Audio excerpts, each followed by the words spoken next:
Welcome to జనం మాట. నేను మీ చంద్ర. ఎన్నికలు దగ్గర పడుతున్న తరుణంలో ఈనాడు ఆంధ్రజ్యోతి జగన్మోహన్ రెడ్డి గారి గురించి ఎలాంటి వార్తలు రాసా, ఆ వార్తలు వెనుకున్న మర్మం ఏంటి, మరి నిజంగానే ఆ వార్తల్లో నిజం ఉందే, అబద్ధాలు ఉన్నాయా, మరి ఎందుకు ఇలాంటి వార్తలు రాస్తున్నారు ఒకసారి మనం చూస్తున్నట్లయితే, ప్రముఖంగా ఆంధ్రజ్యోతి వార్తాపత్రిక తీసుకున్నట్లయితే, మోసాల మామ ఉత్తుత్తి ప్రేమ, విదేశీ విద్య దీవెన కాదు దగా, ఆ 2 ఏళ్లలో 116 మందికి లబ్ధి, పెట్టిన ఖర్చు 15 కోట్లు, సమాచార హక్కుతో తేలిన నిజం, కానీ 408 మందికి 107 కోట్లు ఇచ్చినట్లు గొప్పలు, టీడీపీ హయాంలో 4,923 మందికి లబ్ధి, బడుగులకు 380 కోట్లతో విదేశీ చదువులు, ఎస్సీ ఎస్టీ మైనార్టీలకు ఉన్నత అవకాశం, సాయం తక్కువ డప్పు ఎక్కువ, ముస్లింలకు జగన్ మార్క్ మోసం, బాబు హయాంలో దల్హాన్ పథకం కింద 40,000 మందికి సాయం, 5 విడతల్లో వైసీపీ సాధి తోప దక్కింది 6,280 మందికి మాత్రమే. అంటే ఇక్కడ మనం ఒకసారి చూసుకోవచ్చు, 5 విడతల్లో వైసీపీలో దక్కింది 6,800 మందికి. బాబు హయాంలో అంటే చంద్రబాబు 2014 నుంచి 2019 వరకు పరిపాలించిన హయాంలో 40,000 మందికి సాయం అందినట్లు వీళ్ళు రాస్తున్నారు. మరి చంద్రబాబు హయాంలో అమ్మఒడి ఎంతమందికి అందింది, చంద్రబాబు హయాంలో వాహన మిత్ర ఎంతమంది అందింది, చంద్రబాబు హయాంలో కాపు నేస్తం ఎంతమందికి అందింది, ఈబీసీ నేస్తం ఎంతమందికి అందింది, రైతు భరోసా ఎంతమందికి అందింది, మరి ఇవన్నీ ఎందుకు రాయలేదు? చంద్రబాబు పరిపాలనకి జగన్ పరిపాలనకి ముడిపెట్టి రాస్తున్నప్పుడు మరి చంద్రబాబు హయాంలో ఈ సంక్షేమ పథకాలు అమలు అయ్యా, జగన్మోహన్ రెడ్డి గారి పథకంలో ఈ సంక్షేమ పథకాలు అమలు కాలేదని రాస్తున్నప్పుడు, ఇంతమందికి లబ్ధి చేకూరుతున్నప్పుడు, జగన్మోహన్ రెడ్డి గారి హయాంలో అమ్మఒడి వచ్చింది, టీడీపీ హయాంలో ఎందుకు ఇవ్వలేదు, చంద్రబాబు నాయుడుకి ఎందుకు ఇవ్వలేదు, చంద్రబాబు నాయుడు ఎందుకు కొంతమందికి వనం పేరుతో కొందరికే లబ్ధి చేకూర్చాడు, మరి ఇలాంటి వార్తలు ఎందుకు రాయట్లేదు? అంటే ఎలాగైనా జగన్మోహన్ రెడ్డి గారికి ఉన్న ఇమేజ్ ని డ్యామేజ్ చేయాలని ఉద్దేశం తప్ప అంతకు మించి ఏం లేదని కనిపిస్తుంది. జగన్మోహన్ రెడ్డి గారు నిజంగానే దగా చేసింటే ప్రజలు చూస్తారు. చంద్రబాబు నాయుడు గారు ఆ రోజు దగా చేశారు కాబట్టి 2014 ఎన్నికల్లో ఇచ్చిన హామీని, ఆ రోజు హామీలు ఇస్తే ఆ రోజు ఒక్క హామీని కూడా సక్రమంగా సరైన పద్ధతిలో నెరవేర్చలేదు కాబట్టి 2019 ఎన్నికల్లో 23 సీట్లకు మాత్రమే పరిమితం చేశారు. కానీ జగన్మోహన్ రెడ్డి గారు ఇచ్చిన హామీలు నెరవేరుస్తూ వచ్చారు. ఈ రోజుకి చెప్తుంది ఏంటంటే, నేను మీకు మంచి చేస్తున్నా, నాకు ఓటు వేయండి, లేకుంటే ఓటు వేయకండి అని చెప్తున్నారు. మరి మీరు చంద్రబాబు నాయుడు గారి పరిపాలన ఇంతమందికి లబ్ధి చేకూరిందని రాస్తున్నప్పుడు, అమ్మఒడి ఆ సమయంలో ఎంతమందికి లబ్ధి చేకూరింది, నాడు నేడు ఎందుకు తీసుకొని రాలేదు, ఇంగ్లీష్ విద్యను ఆ రోజు ఎందుకు తీసుకొని రాలేదు, వాహన మిత్ర ఎందుకు తీసుకొని రాలేదు, మెడికల్ కాలేజీలు ఎందుకు తీసుకొని రాలేదు, ఇలా ఎన్నో చెప్పుకుంటూ పోతే చాలా ఉన్నాయి. మరి ఇవన్నీ ఎందుకు తీసుకొని రాలేదు? మచిలీపట్నం ఏరియాలో పోర్ట్లు ఎందుకు తీసుకొని రాలేదు? మరి చంద్రబాబు నాయుడు పరిపాలనకు చంద్రబాబు నాయుడు పరిపాలనకు జగన్ పరిపాలనకు ముడిపెట్టి రాస్తున్నప్పుడు, జగన్మోహన్ రెడ్డి గారి హయాంలో అమ్మఒడి ఎంతమందికి లబ్ధి చేకూరింది, మరి అవే సంక్షేమ పథకాలను టీడీపీ ఎందుకు మళ్ళీ ఇస్తానని చెప్తుంది? అంటే ఇక్కడ జగన్మోహన్ రెడ్డి గారి పరిపాలన బాగుంది, చంద్రబాబు నాయుడు గారి పరిపాలన బాగాలేదని ప్రతిపక్షాలు ఒప్పుకున్నట్ల. మరి చంద్రబాబు నాయుడు గారు అంత విజనరీ ఉంటే మరి సచివాలయ వ్యవస్థను ఆ రోజు ఎందుకు తీసుకొని రాలేదు, వాలంటీర్ వ్యవస్థను ఆ రోజు ఎందుకు తీసుకొని రాలేదు, మరి జగన్మోహన్ రెడ్డి గారు ఎలా తీసుకొని వచ్చారు? మరి చంద్రబాబు నాయుడు గారు నిజంగానే మంచి పరిపాలన అందించింటే, ఏవైతే వాళ్ళ హయాంలో జన్మభూమి కమిటీలు ఉన్నాయో అవే కమిటీలు కొనసాగిస్తాం, వాలంటీర్ వ్యవస్థను రద్దు చేస్తామని ఎందుకు చెప్పుకోలేకపోతున్నాడు? మరి ఇలాంటివి ఎందుకు రాయలేదు? వాటి ఒకరి పరిపాలనని వ్యత్యాసం చూపిస్తూ రాస్తున్నప్పుడు, మరి జగన్మోహన్ రెడ్డి హయాంలో అమలు పరుస్తున్న సంక్షేమ పథకాలు టీడీపీ హయాంలో ఎందుకు అమలు పరచలేకపోయారు? పోనీ అవన్నీ అబద్ధపు హామీలు నెరవేర్చలేదు సక్రమంగా అంటే, మరి అదే హామీలు మళ్ళీ ఎందుకు ఇస్తామని టీడీపీ అధినాయకుడు చంద్రబాబు నాయుడు గారు, యువ నాయకుడు నారా లోకేష్ గారు చెప్తున్నారు. అంటే ఇక్కడ చంద్రబాబు నాయుడు గారి పరిపాలన కంటే జగన్ పరిపాలన బాగుందని వాళ్ళు ఒప్పుకున్నట్లని ఇండైరెక్ట్ గా. మరి చంద్రబాబు నాయుడు గారు విజనరీ పని చేయలేదంటారా? చంద్రబాబు నాయుడు గారు విజనరీ పని చేసింటే మరి జగన్మోహన్ రెడ్డి గారి లాగా ఎందుకు పరిపాలన చేయలేదు? అంటే ఇక్కడ ఎంత వచ్చినా కూడా జగన్మోహన్ రెడ్డి గారు మంచి పరిపాలన చేశారు. టీడీపీ సీనియర్ నేత మర్రెడ్డిపై హత్యాయత్నం, ఆర్థిక లావాదేవీలపై చర్చకి పిలిచి దాడి, తలకు తీవ్ర గాయాలు, ఆసుపత్రికి తరలింపు, దాడి చేసింది డాక్టర్ అసిస్టెంట్, దగ్గరుండి ప్రోత్సహించిన జిమ్స్ వైద్యుడు. ఇక్కడ టీడీపీ సీనియర్ నేత మర్రెడ్డిపై హత్యాయత్నం, ఎవరిపైన అత్యాయత్నం చేసినా అది ఖచ్చితంగా ఖండిస్తాం. ఇక్కడ టీడీపీ సీనియర్ నేత, మరి ఎవరు అంటే టీడీపీ అని రాస్తే వైసీపీలు దాడి చేసినట్లు, అక్కడ మరి వైసీపీలు దాడి చేస్తే వైసీపీ అని రాయొచ్చు కదా. టీడీపీ సీనియర్ నేతపై దాడి నేను ఖండిస్తున్నాం. ఏ ఒక్కరిపైనైనా దాడి చేయడం తప్పు. మరి నిజంగానే దాడి జరిగింది అంటున్నారు. మరి దాడి జరిగింటే టీడీపీ నాయకుడా వైసీపీ నాయకుడా అని మీరు చెప్తున్నారు. మరి టీడీపీ నాయకుడిపై దాడి జరిగింది, మరి ఎవరు దాడి చేశారు? టీడీపీ నాయకుడని ఎందుకు రాసుకొస్తున్నారు? అంటే ఇక్కడ ఎవరిపై దాడి చేసినా అతను మూలాలు ఎత్తికి అతను టీడీపీ కార్యకర్త అయితే టీడీపీ అని రాస్తారు. అంటే ఏది లేకున్నా కూడా రాష్ట్రంలో ఏమో చేసేస్తున్నారు, ఇదంతా వైసీపీ చేసేస్తుందని రాస్తున్నారు. మరి నిజంగానే వైసీపీ నాయకులు చేసింటే వైసీపీ నాయకుడు వైసీపీ నాయకుడు టీడీపీ నాయకుడిపై దాడి చేసేటని రాయొచ్చు కదా. మర్రెడ్డిపై దాడి జరిగింది అంతే, అక్కడ టీడీపీ నాయకుడిపై దాడి జరగలేదు, మర్రెడ్డిపై దాడి జరిగింది. ఆ దాడిని మీరు సానుకూలంగా మర్చుకోవాలని చూస్తున్నారు. అతను మూలాలు తెలుగుదేశం పార్టీలో ఉండొచ్చు, ఎవరు లేదనరు. ఈ స్వేచ్ఛ భారతదేశంలో ఎవరికి నచ్చిన పార్టీలో ఎవరైనా ఉండొచ్చు. అలాంటప్పుడు ఆ వార్తను దాడి జరిగిన వార్తను మాత్రమే రాయండి. పార్టీలు కంటికట్టి రాయకండి. ఎందుకంటే ప్రజలు చూస్తున్నారు ఎవరు దాడి చేశారు, ఎందుకు దాడి చేశారు. ఆర్థిక లావాదేవీలని చెప్పారు. మరి వాళ్ళలో వాళ్ళకి ఏమున్నాయో పూర్తి వివరాలు రాయండి. టీడీపీ నాయకుడు మర్రెడ్డిపై దాడి కాదు, మర్రెడ్డిపై దాడి. ఆర్థిక లావాదేవీల ఉద్దేశంతోనే దాడి జరిగింది. ఇక్కడ వైసీపీ నాయకులు దాడి చేసింటే వైసీపీ నాయకులు దాడి చేసినట్లు రాయండి, బీజేపీ నాయకులు దాడి చేసింటే బీజేపీ నాయకులు దాడి చేసినట్లు రాయండి. అంతేకాని అక్కడ ఏదో వాళ్ళ స్వతగా జరిగిన విషయాలకు కూడా ఇలా రాయడం తప్పు. ఎందుకంటే ఖచ్చితంగా వాళ్ళ పిచ్చే మూడు వైసీపీని వీడినంత వేగంగానే వెనక్కి మంగళగిరికి డబ్బులు ఇవ్వడం లేదని జస్టిస్ తిట్టి జగన్ తిట్టి కాంగ్రెస్లోకి వెళ్ళిన వాళ్ళ 2 నెలలు తిరగకుండానే యూటర్న్ జగన్తోనే పేదలకు అభివృద్ధి అని వ్యాఖ్య. జగన్మోహన్ రెడ్డితోనే పేదలకు అభివృద్ధి జరుగుతుందని ఆయన తిరిగి వచ్చారు. తప్పేముంది, అది రాయండి. యూటర్న్ తీసుకొని వచ్చాడు అంటే మీ పార్టీ నాయకులు మళ్ళీ అదే పార్టీలోకి వస్తే సంబరంగా రాస్తారు. కానీ వైసీపీ నాయకులు జగన్మోహన్ రెడ్డి గారిని వీడి మళ్ళీ అదే పార్టీ సొంత గూటికి వస్తే తప్పుగా రాస్తారు. ఇది ఎంతవరకు కరెక్ట్? ఇలా ప్రజలను మభ్యపెట్టే వార్తలు కాకుండా ప్రజలను మంచి చేసే వార్తలు రాయండి. 1,00,000 కోట్ల ఆస్తి ఉన్న అతి పేదవాడు జగన్మోహన్ రెడ్డి గారికి 1,00,000 కోట్లు ఉంటే మీ అమ్మగారు ఏం చెప్పారు? మా హెరిటేజ్ కంపెనీలో 2% షేర్స్ అమ్మితేనే 400 కోట్లు వస్తాయని చెప్పారు. అది నిజం కదా? మీ అమ్మగారు చెప్పింది కదా అది. మీ అమ్మగారు మీ నాన్నగారిని అరెస్ట్ చేసినప్పుడు 400 కోట్లకు మేము అవినీతి చేయాల్సిన అవసరం ఏముంది, 300 కోట్లకు అవినీతి చేయాల్సిన అవసరం మేమేముంది, మా హెరిటేజ్ కంపెనీలో 1-2% అమ్మితేనే మాకు 200, 300, 400 కోట్లు వస్తాయని చెప్పారు. అంటే అప్పుడు మీకు 4 లక్షల కోట్లు ఉన్నాయని అర్థం. ఎన్నికల అఫిడవిట్లో మీరు ఎందుకు పొందుపరచలేదు? మీ నాన్నగారే బహిరంగ సభల్లో చెప్పాడు కదా నా దగ్గర లేని డబ్బా అని.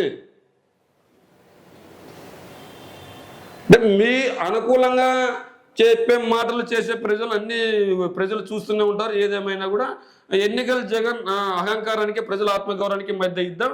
లోకేష్ స్కూల్లో విలీనంలో చదువుకు పేద పిల్లల దూరం. ఏపీలోని అత్యధిక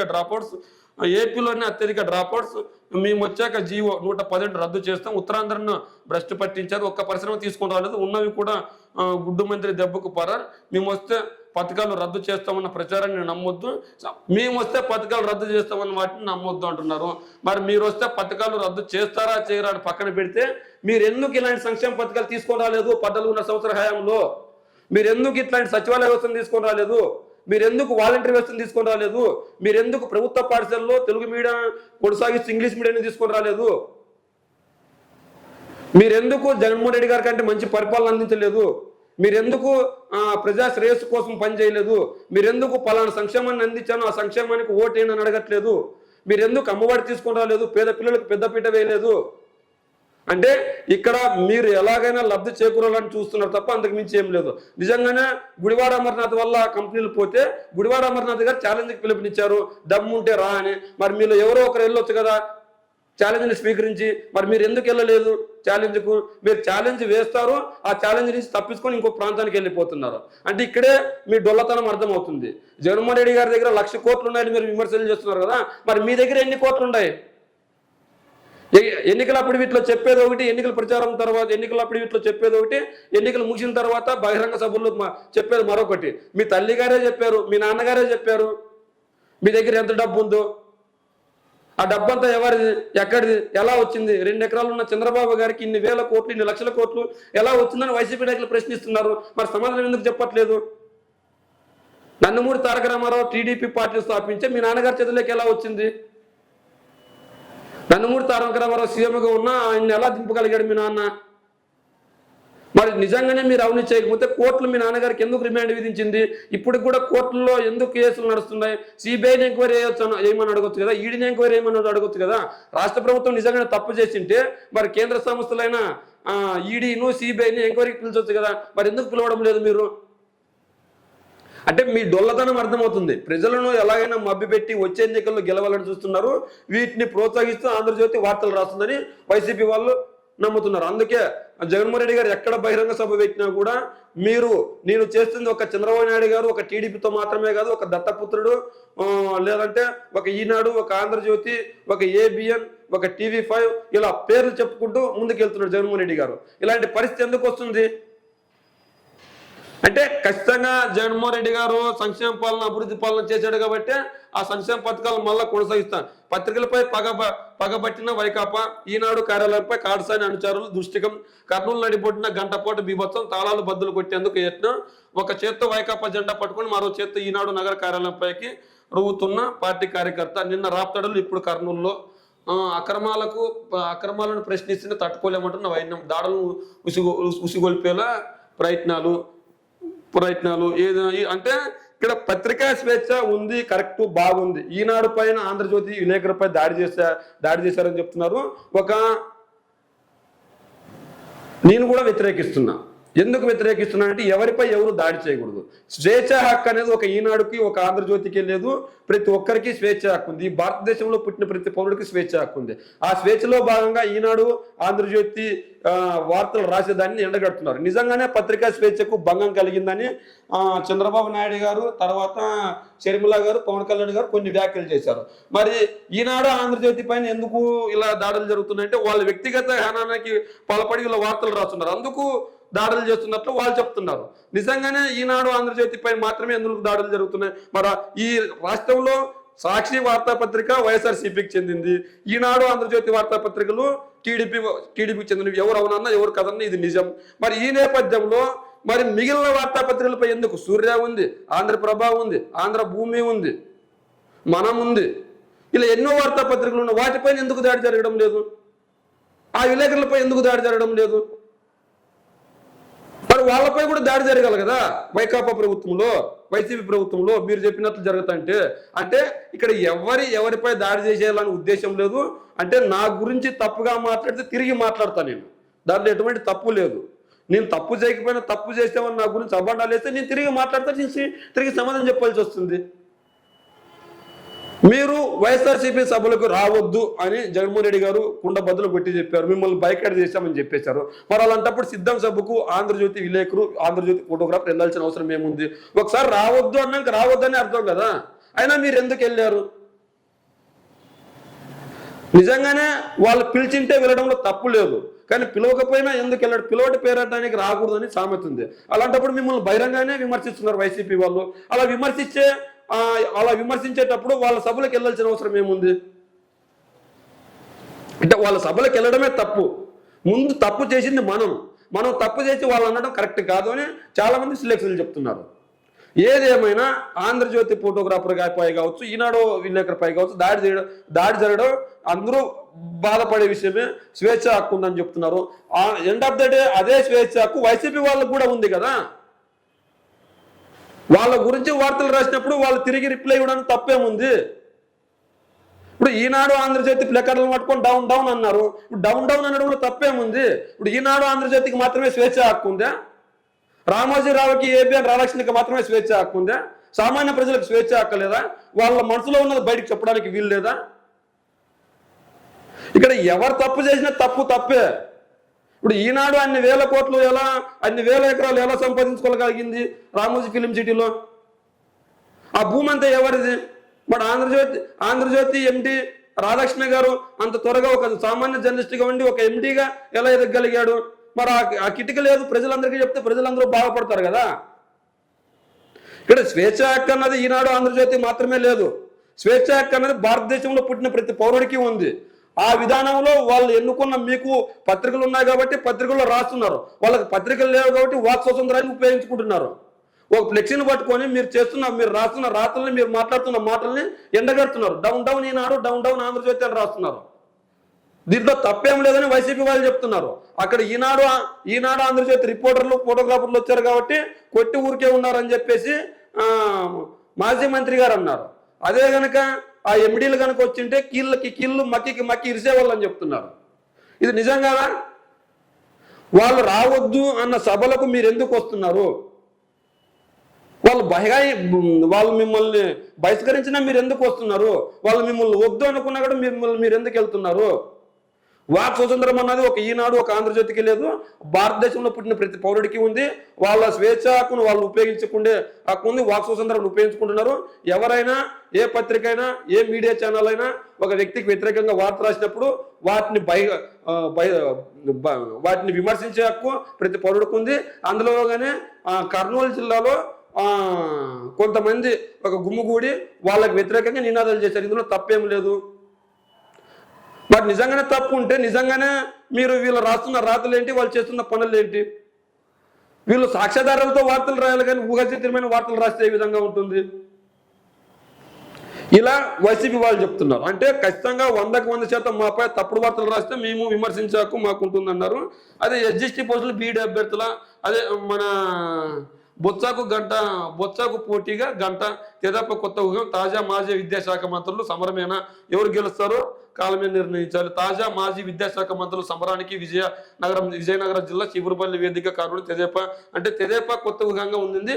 విజయనగరం జిల్లాలో బొత్స సత్యనారాయణ పట్టు ఉంది. ఆ బొత్స సత్యనారాయణ ఓడియాలంటే ఖచ్చితంగా బలమైన వ్యక్తి కావాలని చెప్పి గంటా గారిని తీసుకొని వచ్చారని చెప్తుంది.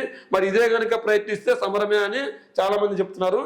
ఏదేమైనప్పటికీ టీడీపీకి గంటా గారు, వైఎస్ఆర్సీపీకి బొత్స గారు సై అంటే సై అన్న విధంగా ఉన్నారు. మరి టీడీపీ కొత్త ఊహం పనిచేస్తుందా పనిచేయదా అన్నది కాలమే నిర్ణయించాలి. ఏ విధంగా అనుమతిస్తారు? బడి పిల్లలపై ప్రయోగాలు చేస్తామంటే కుదరదు. ఏదైతే డిఎస్సికి సంబంధించి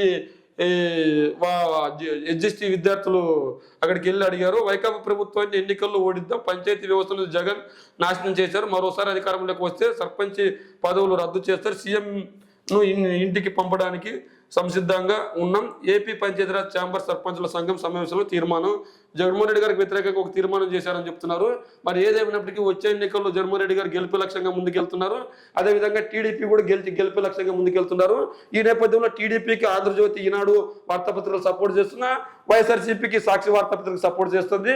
ఈ నేపథ్యంలో ఖచ్చితంగా ప్రజలు నిజాలు తెలుసుకోవడానికి సోషల్ మీడియాని ఎక్కువగా ముందు చెప్తున్నారు. ఈనాడు, ఆంధ్రజ్యోతి విలేకరుల దాడిని ప్రతి ఒక్క జర్నలిస్టు ఖండిస్తున్నారు. అదే నేపథ్యంలో వైఎస్ఆర్సీపీ వ్యక్తులకు కూడా వాక్ స్వతంత్రం ఉంటుంది. వాళ్ళ మనోభావాలు దెబ్బతీసేలా మాట్లాడితే తిరిగి సమాధానం చెప్పాల్సిన అవసరం వాళ్ళకు కూడా ఉంది. కాబట్టి ఇక్కడ ఎవరిది తప్పు ఎవరిది ఒప్పు అనేది కాలమే నిర్ణయించాలి. ఏదేమైనప్పటికీ ఈనాడు, ఆంధ్రజ్యోతి రాసిన వార్తల గురించి మీరేమనుకుంటున్నారో మీ కామెంట్ రూపంలో తెలియజేయండి.